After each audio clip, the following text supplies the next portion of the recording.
मांडोगढ़ के राजा जब्बे राय बघेल वंशी राजपूत थे। उनका पुत्र करिया राय वीर ही नहीं, चतुर चालाक भी था। ज्येष्ठ मास के दशहरा पर हर साल गंगा घाटों पर मेले लगते हैं।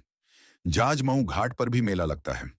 वहां भी आसपास के राजा रईस गंगा माता की जय जयकार करते हुए स्नान करने आते हैं। करिया राय ने अपने पिता से जाजमऊ मेले में जाने की अनुमति मांगी। राजा ने कहा, मेले में जाना ठीक नहीं होगा। वहां कन्नौज का राजा जयचंद भी आएगा। हमने उससे कर्जा लिया था और पिछले 12 वर्ष में 1 रुपया भी नहीं चुकाया। वह तुम्हें मेले में अपमानित कर सकता है। करिया राय की ही करिघा राय भी कहा जाता था। वह बोला, हे दादा, आप मुझे जाने दें। राजा जयचंद से सामना हो भी गया तो मैं अपनी चतुराई से पूरा कर्ज ही माफ करवा लूंगा। जब्बे राय ने गंगा स्नान पर जाने की अनुमति दे दी। करिया राय तब अपने महल में गया और अपनी प्यारी बहन विजयसिनी को गंगा स्नान करने जाने का समाचार दिया। बहन ने कहा, मेले में तो मैं नहीं जाऊंगी, परंतु मेरे लिए मेले से कुछ ऐसा उपहार लाना जो बहुमूल्य हो और जीवन भर याद रहे। करिया ने बहन से उपहार लाने का वायदा किया और जाजमऊ गंगा घाट को चल पड़ा। जाजमऊ जाकर गंगा स्नान किया, फिर ब्राह्मणों को दान दिया। गंगा स्नान पर मेले में बाजार लगने की भी परंपरा है।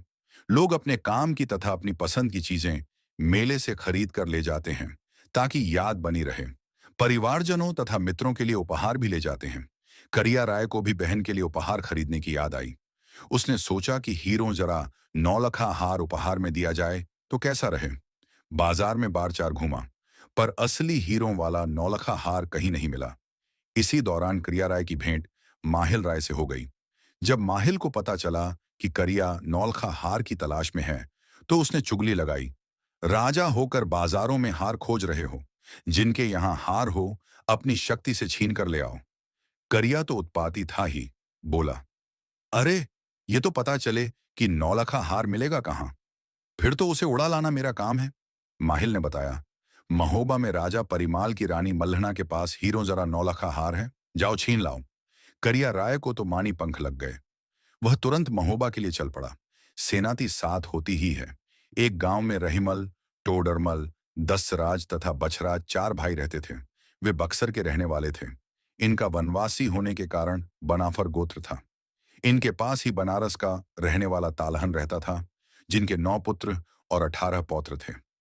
जयचंद की रियासत में इनके साथ कुछ झगड़ा हो गया। आपसी विवाद को निपटाने के लिए दोनों परिवार जयचंद के दरबार जाने के लिए चले।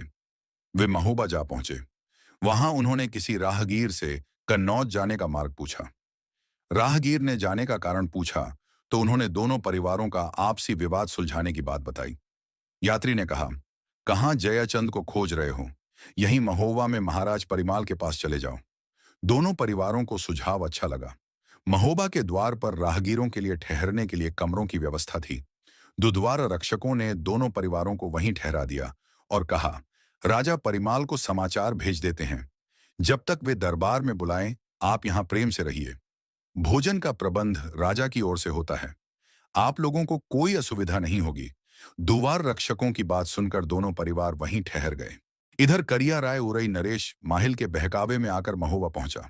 उसने प्रवेश करना चाहा तो द्वारपालों ने रोक दिया। वह तो राजमहल में लूट के विचार से आया था, अतः सोचा, पहले यहीं से आतंक फैलाना शुरू करूं तो आगे तक सब डर जाएंगे। दसराज और बछराज भी बनाफर राजपूत थे। उन्होंने सोचा, 3 दिन से हम यहाँ राजा के मेहमान बने हैं। उस पर किसी डाकू का आक्रमण हो तो हम चुपचाप कैसे देखते रह सकते हैं। उधर तालहन सैयद ने भी अपने पुत्रों पोत्रों को तैयार किया। करिया राय के पास घुड़सवार और हाथी भी थे, परंतु फिर भी वह अपने लूट के कुकर्म में सफल नहीं हुआ। बनाफर भाइयों तथा तालहन मियां ने उन्हें मारकर भगा दिया। करिया राय अपनी सेना मरवाकर वापस चला गया। राजा परिमाल के महलों में इस घटना का पता चला तो उन्होंने राज दरबार में बुलाकर उन सबका सम्मान किया। रानी मल्हना ने राजा परिमाल से कहा, राजन, आपने तो युद्ध से हाथ खींच लिए, शस्त्र सागर को समर्पित कर दिए। यदि कोई शत्रु आक्रमण कर दे तो बिना नायक के सेना कैसे लड़ सकेगी? राजा ने कहा, वैसे भी अब मैं युद्ध करना ही नहीं चाहता। तुम्हारे भाई तो कोई सहायता करते नहीं हैं। मल्हना ने कहा, ये जो बनाफर लड़के दसराज बछराज हैं, इन्हें अपनी सेवा में रख लो। सेना में बड़े पद दे दो। तालहन मियां को भी यहीं रख लो। राजा को सलाह पसंद आई। राजा ने उनको बताया तो वे भी प्रसन्न हो गए। विवाद छोड़कर महोबे में ही रह गए। पहले तो राजमहल में ही रहे, फिर राजा ने उनके लिए अलग महल बनवा दिया। तालहन को सेनापति बना दिया। दसराज बछराज को भी सेना में ऊंचे पद दे दिए। वे अब महोबा निवासी बन गए। मल्हना ने उनका विवाह भी अच्छे राजपूत कन्याओं से करवा दिया। दस्सराज की पत्नी दिवला के गर्भ से आल्हा का जन्म हुआ, जो महान वीर तथा धर्मराज युधिष्ठिर का अवतार है। बछराज की रानी ब्रह्मादे के गर्भ से मलखान का जन्म हुआ, जो सहदेव के अवतार माने जाते हैं। स्वयं रानी मल्हना के उदर से ब्रह्मानंद ने जन्म लिया, जो वीर अर्जुन के अवतार थे। रतिभान की रानी तिलका ने लाखन को जन्म दिया, जो नकुल के अवतार हैं। इस बार रानी दिवला ने ऊदल को जन्म दिया, जो महाबली भीम का अवतार है। दसराज और बछराज बनाफरवंशी थे, परंतु चंदेले राजा परिमाल को पूरा आदर देते थे। राजा परिमाल के लिए वे पूरी निष्ठा से रण में जूझने को तैयार रहते थे। राजा ने अपने चंदेरी के राज्य और महोबे में आकर रहने की कहानी उन्हें सुना दी। माहिल और भौपति उनके सगे साले हैं, यह भी बता दिया। वे दोनों तन मन से राजा की सेवा में लगे रहते।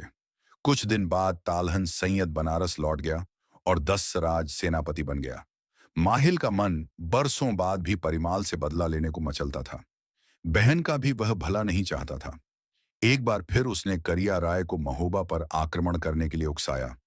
उसे बताया कि तालहन बनारस चला गया है। दसराज बछराज अलग महल में रहते हैं। राजा परिमाल शस्त्र नहीं उठाते।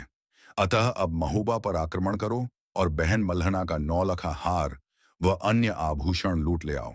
करिया राय ने भारी फौज लेकर महोबा पर आक्रमण कर दिया। आधी रात में दसराज व बछराज को सोते से उठा ले गया और हाथ पांव बांधकर सिर काट दिए। इतना ही नहीं, वीरों के सिर उस दुष्ट ने वट वृक्ष पर लटका दिए, ताकि सबको पता चल जाए कि अब महोबा के रक्षक वीर नहीं रहे।